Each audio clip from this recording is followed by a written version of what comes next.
Meus irmãos e minhas irmãs, paz e bem, nós celebramos hoje a memória de um santo muito devotado no Brasil, São Benedito o Negro. Benedito é um franciscano que vivia em eremitérios e depois, por mandato do Papa, que quem vivia em eremitério devia entrar em uma comunidade, ele entra para o convento dos conventuais. E de fato, os peregrinos ali no seu santuário em Palermo, Sicília, Itália, são sobretudo do Brasil e um pouco da Venezuela. Os portugueses trouxeram a imagem deste santo para o Brasil para evangelizar os escravos africanos. E daqui então a grande tradição dessa presença de São Benedito em muitas cozinhas para suplicar alimento para casa. Sobretudo no Sudeste, mais ainda em Minas e São Paulo, a grande devoção para com São Benedito. Nós, hoje na primeira leitura, que é da carta de São Paulo aos Gálatas, continuamos essa carta, nós temos um belo exemplo de paresia, aquilo que o Papa Francisco tem insistido tanto na igreja. Mas antes disso, vamos ouvir a antífona de hoje. Humilhou-se em tudo e perante Deus encontrou misericórdia, pois grande é o poder de Deus e pelos humildes ele é honrado. Esta antífona para a festa de São Benedito, porque ele era de fato um que se dedicava à cozinha, mas também exerceu o ministério de superior provincial para aquela comunidade religiosa, depois voltou ao seu trabalho normal, deixando então aquelas coisas que podíamos dizer assim, um trabalho de honra, de importância, e voltando à vida normal. Era a prática naquele momento que os superiores da ordem exercessem o ministério por um mandato. Assim, por exemplo, Santo Antônio também, por 3 anos, foi o provincial no norte da Itália, sul da França, e depois volta ao trabalho normal do convento, da vida de pregação. Paulo vai dizer assim, que 14 anos mais tarde, depois de uma revelação que teve do Senhor, ele vai para se encontrar com os apóstolos em Jerusalém. E ele levou consigo Barnabé e Tito. Fui lá, por causa de uma revelação, e expus o evangelho. Ele era desconhecido pelos apóstolos, deveria ser uma interrogação para eles. Então ele vai, veja que era depois de muito tempo, ele vai e ali ele prega para que eles então pudessem ter serenidade. Para que não estivesse correndo em vão ou tivesse corrido em vão, porque se não tivesse a aprovação dos apóstolos, o ministério dele poderia ser desconsiderado. Então, a comunhão com a hierarquia, é isso que Paulo busca e que nós muitas vezes estamos esquecendo disso.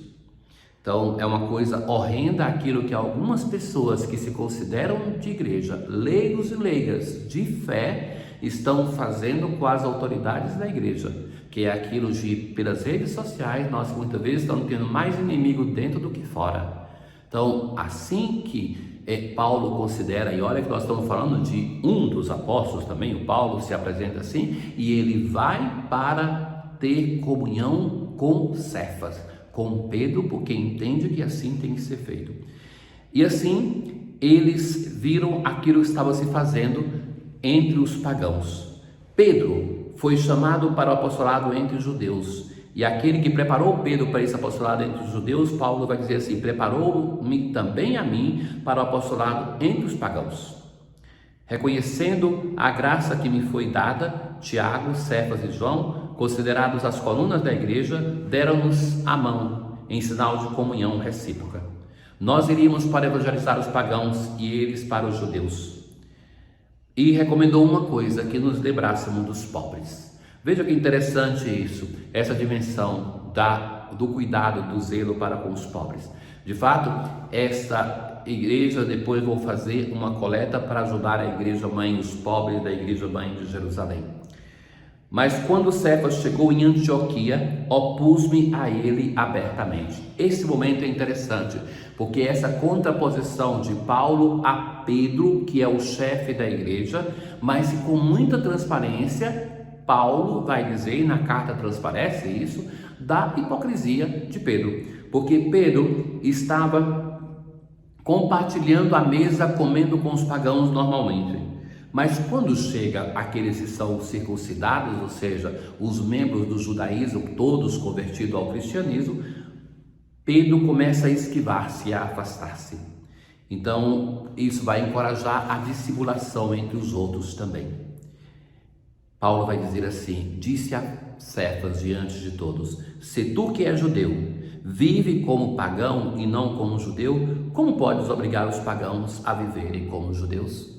Essa dimensão é interessante, meus irmãos, porque cada vez mais da nossa sociedade, e isso arrastado para a vida de igreja, nós temos feito um caminho que não é evangélico.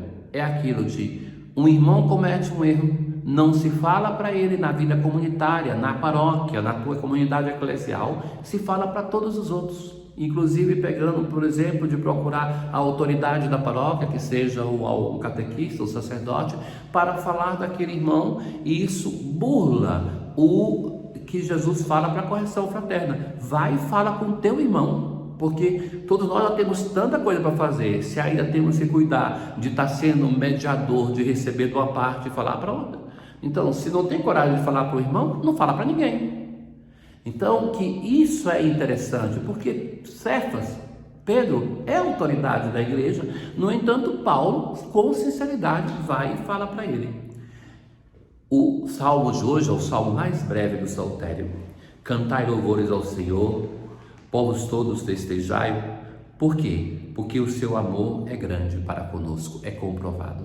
E este amor, que é o centro da palavra de Deus, é compendiado neste salmo. Deus deve ser louvado, deve ser cantado, porque Ele manifesta seu amor para conosco. Na aclamação ao Evangelho de hoje, recebestes um espírito de adoção, no qual clamamos Abá, Pai.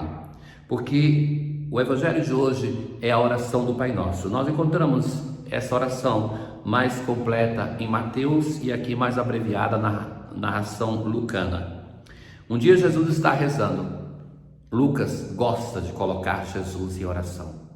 Os apóstolos veem, então vão dizer: Senhor, ensina-nos a rezar, como também João ensinou a seus discípulos.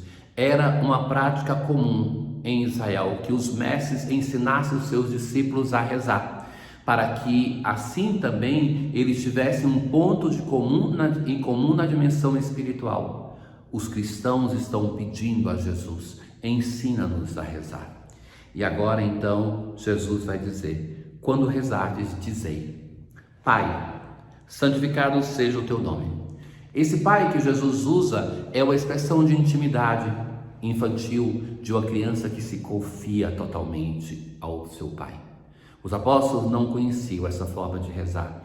Jesus chama assim ao seu Pai e passa aos apóstolos, a nós, igreja, a possibilidade de tal intimidade com o Senhor.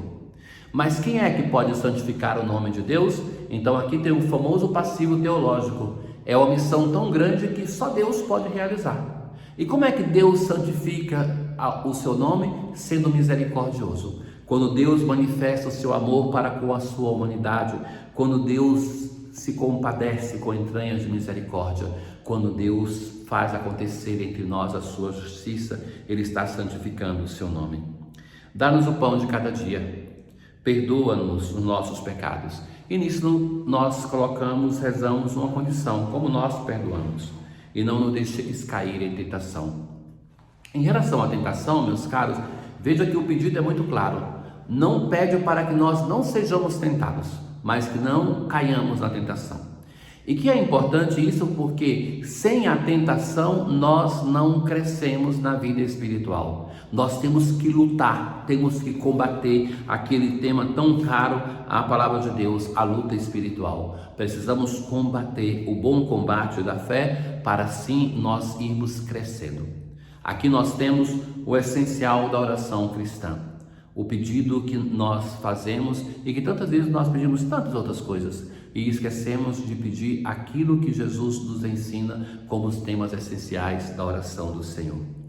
Ó Deus, que em São Benedito o Negro manifestais as vossas maravilhas, chamando a vossa igreja homens de todos os povos, raças e nações.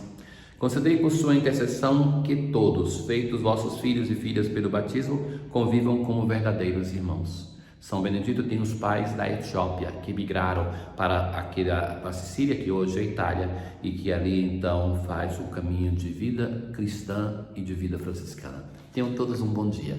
O Senhor esteja convosco, Ele está no meio de nós. Abençoe-vos o Deus Todo-Poderoso, o Pai, o Filho e o Espírito Santo. Paz.